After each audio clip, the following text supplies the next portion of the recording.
The 1908 Olympic Games in London wasn't all afternoon tea and crumpets.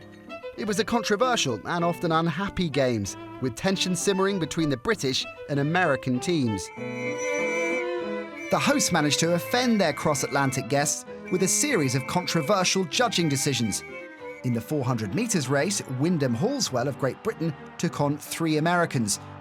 Whilst attempting to overtake on the outside, Halswell was pushed wide and stopped from taking the lead. The British officials called foul and ripped the finishing tape, hoping to void the race.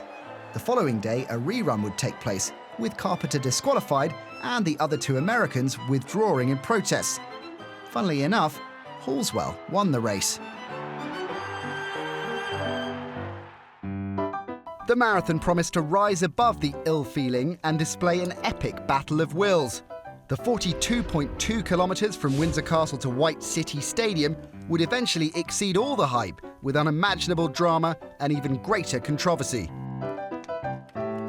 With the home crowd turning out in great numbers, British runners could be excused for feeling under pressure to perform well. They headed off at an incredible pace. Scotland's Thomas Jack led for the first 5 miles, clocking the quickest start to a marathon in history. He soon tired. Fred Lord and Jack Price took over, Lord falling behind after 10 miles. It's worth pointing out that the understanding of nutrition and fitness in the early 1900s was not advanced compared to today. Some believed that chugging down huge amounts of coffee was the best preparation. Others didn't want to be weighed down with water, so dehydration was a big issue. At the 18-mile mark, Italy's Dorando Pietri and Charles Hefferon of South Africa were comfortably ahead of the pack. Hefferon was leading by 3 minutes 52 seconds at mile 20. After a tough battle in the afternoon sun, the runners were finally just 2 miles from the stadium. Once at the White City track, runners would have to circle the track for 385 yards to finish in front of Queen Alexandra's royal box. However, Hefferon accepted some champagne from a bystander. He hoped it would invigorate him.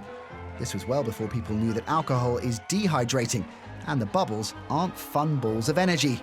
This, combined with well-meaning slaps on the back from the crowd, sapped the South Africans' energy, allowing Dorando to pass. The news reached the stadium with some surprise. All eyes were on the entrance, and Dorando arrived at the stadium first. The journey was nearly complete for the young Italian, whose athletic career had started in strange circumstances. In September 1904, the most famous Italian runner of the time, Pericle Paliani, took part in a race in Carpi. Legend has it, local pastry shop assistant Dorando Pietri was attracted by the event and, still wearing his work clothes, ran to the finish ahead of Paliani. He was hooked. 4 years later, all was not well with Dorando. As he came into the stadium, it was as if he had been sipping champagne, not Hefferon. He was dazed and confused and headed off in the wrong direction. With the finish line beckoning, Dorando fell. The clerk and chief medical officer, both wanting Dorando to avoid death in front of the Queen, were on hand to give him some help. He got back on his feet, but fell a further 4 times. American Johnny Hayes appeared in the stadium to an eruption from the American contingent. He was swiftly gaining on the weary Italian. Eventually, like a zombie, Dorando was helped over the line and caught as he fell through the tape. A hero was born. Johnny Hayes and his team protested about the aid Dorando had received to get over the line. The Italian was promptly disqualified, and the gold was awarded to Hayes, who had crossed the line second. At the award ceremony, he received his hefty trophy from Queen Alexandra and was swiftly hoisted by his teammates onto a table to proudly display America's marathon achievement. Charles Hefferon was upgraded to second place and would later honour his love for the sport by naming his son Marathon. Incidentally, just to add to the weird, the whole race was written up in the British tabloids by Arthur Conan Doyle, author of the Sherlock Holmes novels. But it was the unknown Italian, Dorando Pietri, who became the iconic figure of this bizarre race. He was recognised by the Queen in his own personal award ceremony. He received a grand trophy for his Olympic spirit and for not dying in front of royalty.